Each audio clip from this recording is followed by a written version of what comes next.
everybody. Welcome back to Suspenders Unbuttoned podcast. I'm Sarah. And I'm Julie, and we're excited to welcome Sarah Kerruish and Matt Maude. Wonderful to be here with you. Oh, you messed up. Just gonna lie down over here. Oh, see you guys. See you guys. It's really nice to meet you both. Bye. After all that, he told us a fun story. David and Magdale will be so happy about that. I'll be like, oh look, it's Matt Alamode. Now I'm going to think about that, Matt Alamode. It's gonna happen. It's gonna happen. So this is the greatest way of starting the podcast. So this is how we begin it. Okay. So no edits, no cuts. Okay. So yeah, it's perfect. It's perfect. So I'm Matt Alamode, but also people call me Matt Maude. That's how I call myself. But yeah, for this podcast, I'm Matt Alamode. Can I just say that intro was a sexy intro. You guys have had some good-looking guests on this show. I was like, I was deeply like, oh, Sarah, I should have gone to makeup. And we'll add you to the list of beautiful guests we've had. Please, some good-looking people. Sorry. Mm-hmm. You know, we've had a lot of fun. We have had a lot of fun. Yeah, a lot of fun. Okay. A lot of people. But what's really fun is the big news you have a new film premiering at the Sonoma Film Festival coming up just really soon. So why don't you tell us about your film? Happy to do so. So the film is called Sweet Story. It's a feature documentary about this tiny island in the Swedish archipelago, about as far out in the Baltic Sea as you can possibly get. And this teeny little shack of a building that is transformed every summer into the most magical cafe. And the sort of heroine of our story is a baker in San Francisco called Meg Ray. And Meg has this wonderful series of patisserie shops, and everything she does is just perfect. And it's about how she steps out of her life as she knows it and as she's created it in San Francisco into this entirely different world of baking, not just cakes, but sourdough bread, and learning to move away from the perfectionism into the allowing of sourdough. So it's a story about letting go, rediscovering joy, and daring to dream, to step out of your life as you know it and do something truly adventurous. I think we all have those, oh, if only I could move to France, or I'd like to do that, or build this. And so this is a story about those people who actually do that. They step out of their life and they do something extraordinary with the help of a bunch of amazing islanders. So that is Sweet Story. And it is a sweet story, Sarah. It is the sweetest of stories. Like, I think definitely the best catering I've ever experienced on a shoot before. Unbelievably good Swedish pastries, and the strongest coffee, the kind of coffee that you could stand a spoon up in. It's amazing. But yeah, it's unashamedly a sweet story, and we're excited for audiences to discover this magical world that exists on the island. Swedes take 8 weeks off every summer. The winters are so long that they really experience like these really long summers where they get a huge amount of time off, and being able to enter into that world was truly magical. And Sweet Story just felt like the most apt title for this film. So yeah, it's a real honor to open the Sonoma International Film Festival next week. And we're really excited for audiences to go on the journey with us. So with this movie, how did you evolve it from a concept into production? Do you know, it was just one of those things that demanded to get made. You know, I probably, Matt, we haven't talked about this, but I have a lot of ideas for films. I think, oh, that would make a good film, or this would make a good film. Mm-hmm. And when I heard about Meg, I knew Meg via a friend, and my friend told me about Meg going to the island every summer and trying to work with the islanders to save this bakery. And it was just an instant hell yes from me. It was just literally like, I'm going to make this. And Matt's been my creative partner for, almost 10 years now. And we just complement each other in so many interesting different ways. Your hair's looking fantastic, Sarah. Oh, thank you. Thank you. Yeah, sorry, just talk about complimenting. Thank you. But we, we just, and I think he was equally intrigued by the idea. And we, love this idea again of just this remote place and what you can do with a small group of people. I think, it is unapologetically a sweet story. Mm. And I sometimes feel a bit, there are so many difficult, important issues in the world that to be to be making films about, whether it's Israel and Gaza, and there's so many important issues. And in some ways, this is really just a sweet story, but I think it speaks to the importance of what you can do locally when times are chaotic like they are now, or people are experiencing a lot of darkness. This is a story about what you can do locally, what you can do with a group of people who want to make the world a better place, make their environment a better place. So this was one of those hell yes films, and I think within weeks of deciding to do it, we were off with our cameras, trying to get into Sweden. It was during COVID, so it was quite difficult actually to travel during the time, and I had 3 film crews drop out. So it was a challenging film to make, but it was an instant yes. So you heard about the story, you decided, yes, hell yes, let's go, let's make this. And that was 5 years ago. Yes. So what's the journey been like since then? Have you been working on it consistently through then, or is it just now coming out after waiting? Or tell us that story. Yeah, I think we went 3 times because it is quite difficult to get to. So we went 3 different times, and we didn't have any hurry to make it. It's a sort of a timeless story, and we wanted to take our time. It always, I think the average length of making a documentary is 4 years. I think actually this ended up taking us probably what format ultimately? Something like that. I mean, it's been a back burner project for both Sarah and I because we're working on multiple projects. And so this is a gorgeous film to make because we get to go and shoot in the summer for a couple of weeks, and then edit in sort of increments. Like I think a lot of like feature documentaries like this, where you shoot for a block and then you can edit for a block, but it's also spaced around the other projects that we're working on. So yeah, to Sarah's point, it's timeless. It wasn't something that really had a time sensitivity to it, so it meant that we could spend time editing it over a long period of time, which really kind of adds to the sweetness, because you do get some perspective and being able to kind of think about ways in which that you can kind of tell the story slightly differently. And yeah, just being able to go across 3 different summers in Sweden was amazing, and it allowed us kind of greater access to the island too, because we were coming back and seeing the same people. And yeah, Sweden is a beautiful place, and the nature is incredible, but I would say Scandinavians are quite protective too of their communities, and so to kind of feel like we were welcome and then welcome back was a massive I don't know, it was really important to Sarah and I that we felt like we were telling their story. So to be accepted by them was really phenomenal. And I often describe myself as like aspirationally Scandinavian, because I'm like, they're all unbelievably beautiful, and they've got like the best fashion sense, and their food's just amazing. So I was like, yeah, maybe I'm Scandinavian. And then I got there, I'm like, I am the least Scandinavian person ever. They all just like phenomenally cool, and I'm just like way too enthusiastic to be Swedish. But yeah, it was just amazing to go back, and the island itself has no running water or electricity. It's all well water. The little bit of electricity that exists come from solar and some from propane. So it's also like this quite idyllic way of living, of going back maybe 100 years and being very present with one another, because there's no distractions from kind of, I don't know, social media, your phones.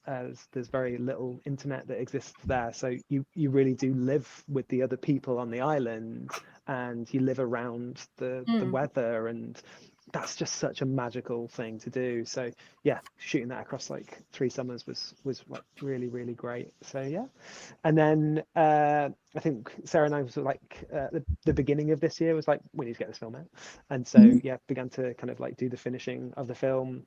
And then Sonoma wrote to us and said, we would like you to open the film festival. And then suddenly it's a mad flurry to get the film finished, because there's a distance between your offline of the edit and then doing all of the finishing posts. So making sure that like the audio is perfect, the grade is perfect, you get all the last bits of the composition. So there's a mad flurry where it just goes and goes and goes and goes. So yeah, just I feel like I've just finished that. We've just finished that.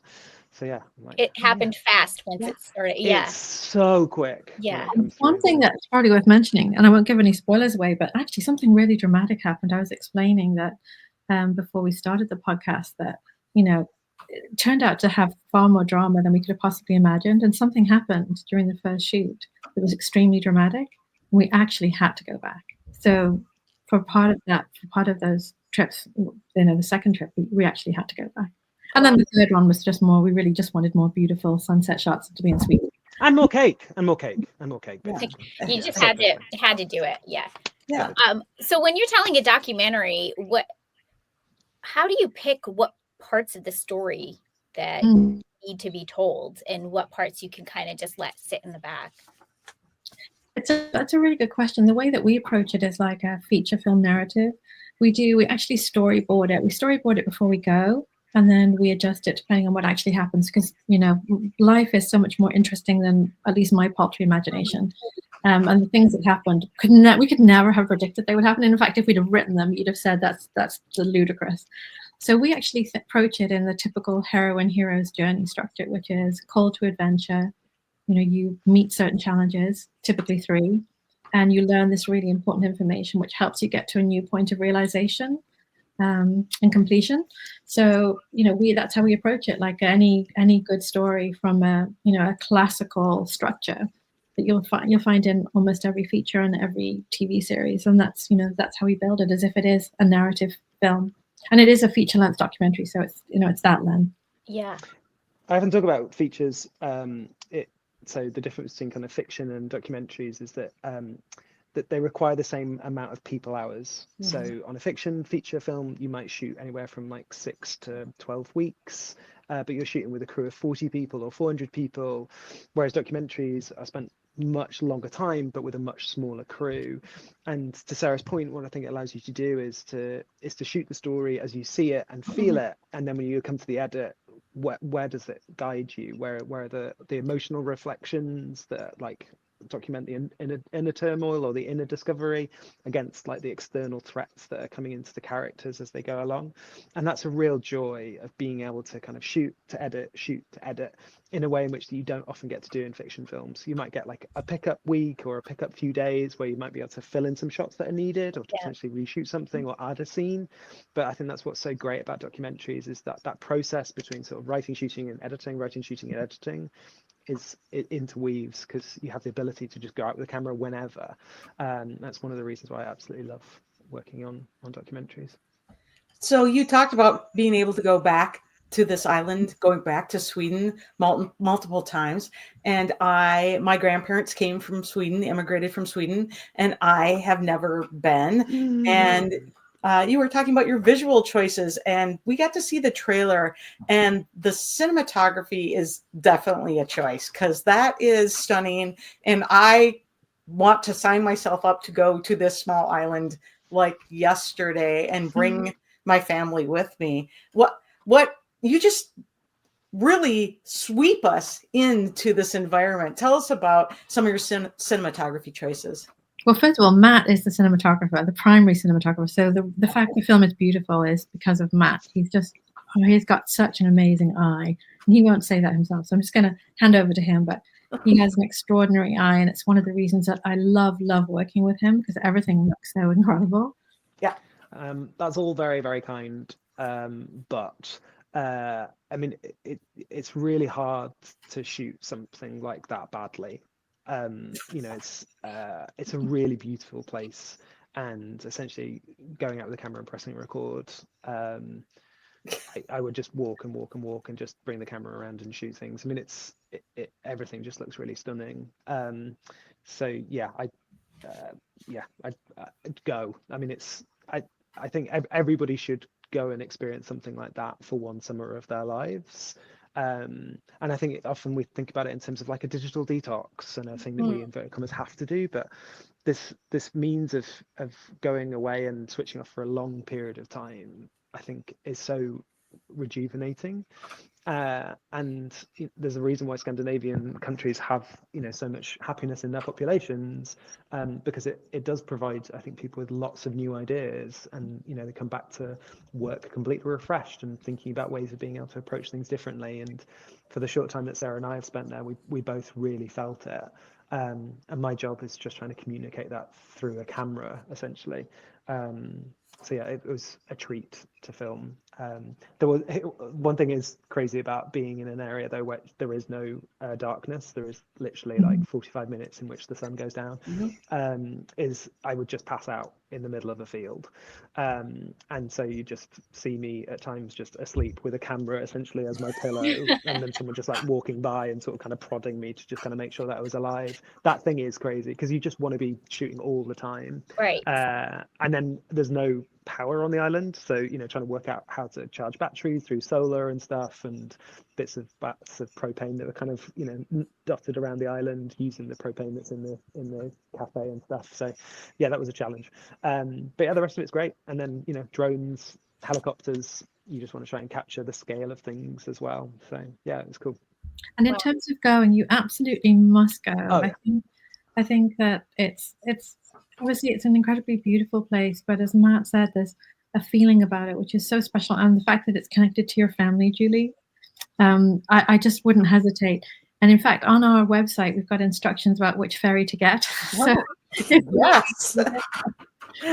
but anyway, but honestly, even if it's not Roadloga, it's just, you know, any of those islands, any of that place, but go in midsummer, and that you will never regret it. Stockholm is also an incredibly beautiful city, and you know, just time there is well worth it. And as Matt said, the culture, the food, the light, it's just a very extraordinary place, and it'll mean so much, the fact that your family's from there. You have to go, Julie. I know. I was watching a little bit. We saw the baked goods. Is like, yeah, I'm standing in my grandma's kitchen for sure. Amazing. You know, I just was like, I can taste that right now. Cardamom buns. Oh my goodness. So good. The bread too. Oh, cardamom. Yeah. So Sweet Story was chosen to open up the whole festival. So why do you think this story, they felt like it was so important that they wanted it to open up the film festival? Well, it was an amazing surprise because documentaries rarely open film festivals. So we were really tickled and amazed. But I think that particular film festival and that particular part of the world in Sonoma is very cognizant of the importance of food and good food, and the importance of, you know, living well, and also in the environment. So I think there were lots of things about the film that really resonated. And also, of course, that Meg is local. A lot of people in the Bay Area know Meg's shops. They are little jewel boxes of places. I mean, everything Meg does is so beautiful. They're quite well known in the Bay Area. So I think it was the local angle, and then plus all this delicious food spoke to the people who like to go to that festival, I think. And for us, it's such a pleasure because Sarah and I directed and produced a film together before called General Magic, and we did a long film festival run with General Magic, which was just a massive pleasure, about traveling around, being able to kind of meet audiences. And the film played at Napa Valley Film Festival, and we won the Best Documentary Award at Napa. So yeah, having never been to that area before and coming back now twice to go to a film festival is just awesome, because completely fell in love with the audiences there last time around. So yeah, kind of excited to kind of come back as this kind of weird homecoming. Both Sarah and I are from very small communities. Sarah's from a little island called the Isle of Man.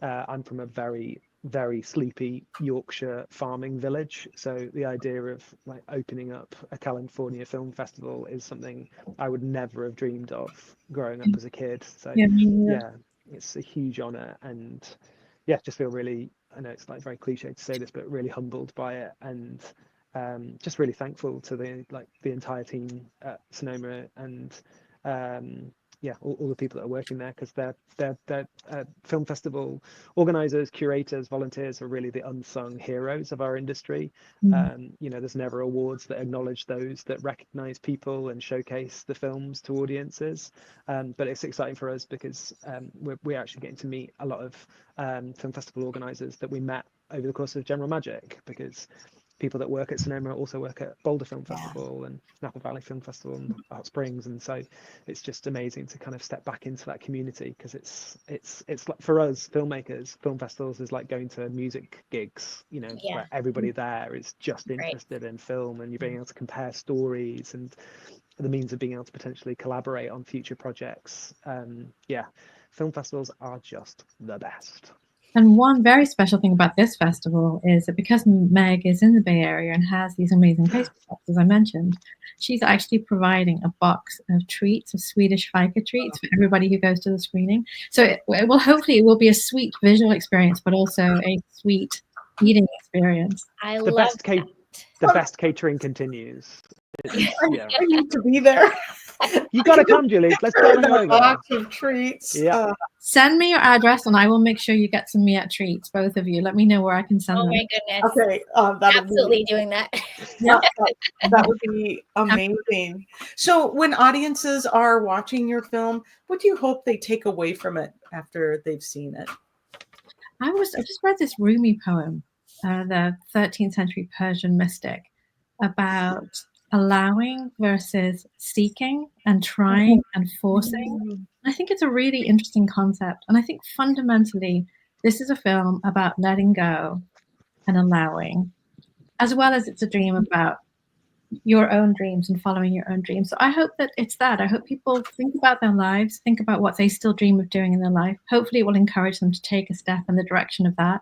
But it'll also remind them of the importance of it's not always about perfection or forcing or doing. Sometimes it's simply allowing. And I think that is the message of the film for me. What do you think, Matt? Oh, I haven't read any 13th century poetry in a long time, so I'm going to just say, yes, I agree. You gotta read Rumi. Everybody, I mean, everyone should. Sure. Yeah, I'm just going to write it down. Rumi. Yeah. I've got it. Yeah, got it. I'll make sure you get a copy. Great, thanks. I love that, the idea of allowing. Mm-hmm. I think that's going to strike a chord with many people. You know, when we first read the premise of Sweet Story, even though it's a documentary, it very much reminded us of a lot of the movies that we cover here on this podcast. We cover a lot of rom-coms. It very much had that theme, you know, the going, finding yourself somewhere else and in an uncomfortable way. Do you ever think you could take Meg's story and turn it into a film that way? I think so. I mean, in fact, she has a romance. Yeah, but not from the island. I mean, she's got a romance from herself. You could just which is the ultimate story. No, definitely. I think that definitely Meg is. In fact, I think there are some people in Hollywood interested in making feature films about her. Meg is one of those great characters, and in fact, we say that this is actually, you'll have to help me remember, but it's a live, bake, love, bake, live. What is it? Live, love, bake story. Live, love, bake. It's a live, love, bake. Live, love, bake story, and of course, eat, pray, love. It's like it's similar in that it's a real story of a woman who is living this life, but has a sense that there's something more and a sense of destiny. I mean, Meg has such a sense of destiny when she walks into the cafe for the first time, and I think that's it. And she has to really learn a new way of being through learning how to make bread. And it's just this wonderful metaphor for this idea of, like, what happens when you just let life do its thing, the magic and the power of that. So, and then I think my take on it is that I don't think it would be a traditional rom-com, but only because I think the story is really about legacy and for me at least about so a sourdough starter, which is that it's a very few ingredients. But if you let it do its own thing, what it creates is truly magical. And it's a strange thing because I'm essentially the only man on the crew, in the crew that went to the island and the people that worked on the bulk of the film. But the film itself is a completely female protagonist cast. And it's about the knowledge that's passed on generation to generation. So the people that work in the cafe, the people that work in the bakery are teenagers, and they come every summer and they learn just a little bit more every year. And then it's so that the people who are 19 and 20 are the managers of the cafe, and they're passing on this knowledge to the younger generation, the kids that are sort of 5 or 6 years younger than them. But to have someone like Meg come with perspective and with love and to teach the lessons that she's learned over the course of her life, not just in baking but in life as well, is a really beautiful, story. It's not a romantic comedy, but it is a story that's founded in love, and it's founded in this idea of kind of passing on the things that we know and we love to the people that we care about, and documenting that is just a joy. And one of my favorite lines in the film is that it's the way in which Meg describes the cafe, that it just feels like a safe space and a place for teenagers to just be themselves. And I think those are precious spaces, and ones Yeah. that we desperately should be protecting. So yeah, and being able to step into that and document it is, yeah, just been incredible, really. So yes. And I think, I mean, I totally agree, Matt, but I'm going to hold open the possibility of a very handsome Swedish photographer. Okay. Yeah, who she meets on the island. Yeah, I'm going to. I think that would work. Okay. I think you'd lose your angle if we had a handsome Swede. Yeah, got it. His name is Eric or Bjorn or yeah, absolutely. Yeah. Got it. Love it. I love both directions. Would you play a little game with us? We play with all of our guests. It's a favorites game. It's not really a game. You just tell us what your favorite you just is. tell us your favorite, but we pretend it's a game. What is your favorite movie? Ooh. Asking movie makers, this is my favorite thing, is watching them try to decide an answer. Ooh, I've got so many. You could say more than one. You go first, Matt. The Royal Tenenbaums by Wes Anderson. Oh my god, I love that film. That's got to be one of my top 5. I'm going to say Wings of Desire, Wim Wenders. Oh yeah, lovely. I don't know if I've seen that one. You have to see. I'm writing it down right now. City of Angels was the Hollywood remake, and they weirdly flipped the ending. So don't watch that. In a way in which you wouldn't expect for Hollywood. But yeah. But Royal Tenenbaums for me. I remember watching that film and being like, whatever I've just watched, I want to work in that industry. Oh yeah. I have to say, I just rewatched it with my kids, and it holds up. It's a masterpiece. It's been a while since I've seen that one.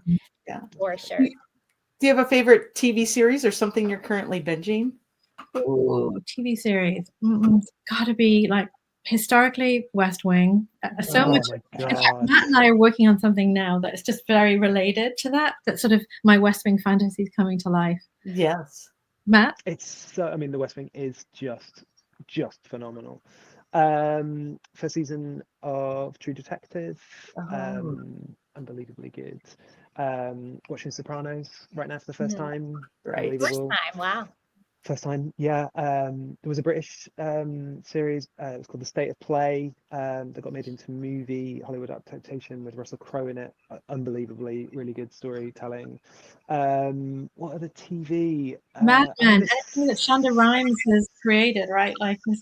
What we live in this amazing age of, it used to be when I was younger that film was the medium, the creative medium of choice, but gosh, the things that are happening in TV now are just astounding. It blows my mind on a regular basis. I think it's also because it's that what's so joyful about that is just that the storytelling doesn't have to end. I think to Sarah's point about like creating something that's like the perfect 3-act structure and thinking about the character development that takes you on an arc, down low, redeeming moment, ending, and being able to play that out now across a series of television, 3 series of television, that's what's just kind of so captivating. I'm watching White Lotus at the moment, the 3rd season, and I'm really enjoying it because I'm watching it every week as opposed to the binge. And that is, I haven't watched anything unbingeable in ages, and that's just a really interesting way of how you change the storytelling of, like, if you have the expectation that someone's going to watch it all in one block versus watching it per week, this idea of having these cliffhangers that stay with you and you keep thinking about it. So yeah, we are so spoiled right now with just compelling stories being made everywhere, and the competition that's out there is I love Star Wars. I was raised in Star Wars, but Andor is within the Star Wars world, but some of the themes that occur in Star Wars Andor are really dark and completely not within what you expect a Star Wars story, but are so psychologically rich and profound and meaningful. And I would never have expected that from this franchise, and I'm stunned by it. So it just seems, like Chernobyl. It just there's just everything, everywhere, all the time. And what's also great is it's not just Western stories. That you've got things like Squid Game that are coming from Korea, and Indian cinema and Chinese cinema, and stories being told from indigenous populations. You know, I think Netflix has completely, I think more than any, changed the game in way in which that we're able to incorporate and understand new stories, and have changed the world of documentaries unfathomably. Without Netflix, you know, I don't think we would be watching anywhere near as many documentaries as we do now. So yes, just such an exciting time.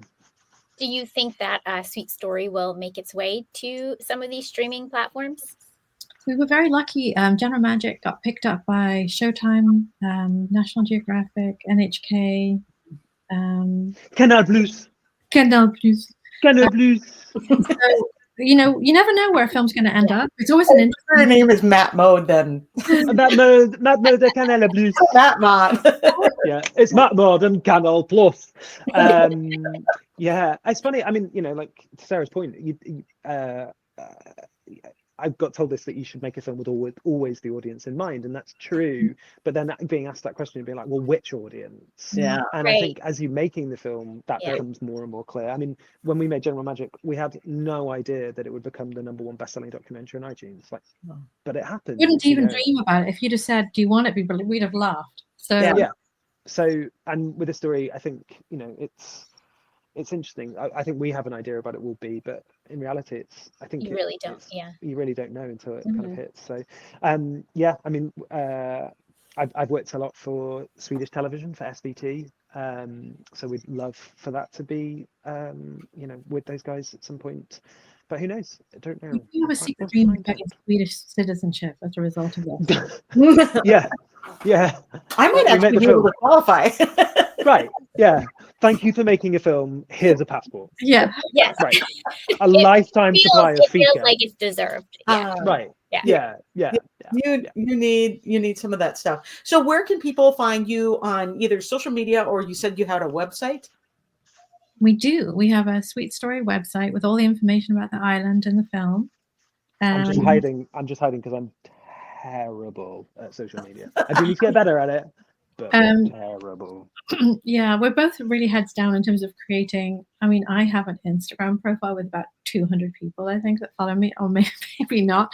But we do have a website, and I think the website has a lot of information about the area and the film. And the URL, because I made the website, is sweetstorythemovie.com. Perfect. It's a great one. Great URL. Yes. Perfect. Amazing. Well, congratulations. Thank you. We're looking forward to someday seeing the film, and we will follow along on your website and keep up with the news. We can send you a link. We'll send you a link to the whole film. Yeah. Oh, yeah, please. We can do that. And I can also send you Swedish treats. As I said, if you send me your address, we'll send you the link to the movie. And what you should do, if I may be bold to suggest, is watch the movie with the treats. And then you'll have the Sonoma experience. It sounds like the perfect evening. This sounds like this could be absolutely lovely. Yeah, I will tell my family that I have a podcast. I will lock myself down here. Eat treats and share it with them. We'll send enough that you can share it with them. We'll see. I might want to keep them for myself. But Sarah and Matt, thank you so much. It was really lovely to meet you and to hear about Sweet Story. Yeah, this is the first time we've spoken about the film, so it was a privilege and a great deal of fun. So thank you very, very much. Thank you for having us. Absolutely. Oh, thank you. And thank you everybody for watching. Bye, Talk everyone. next time.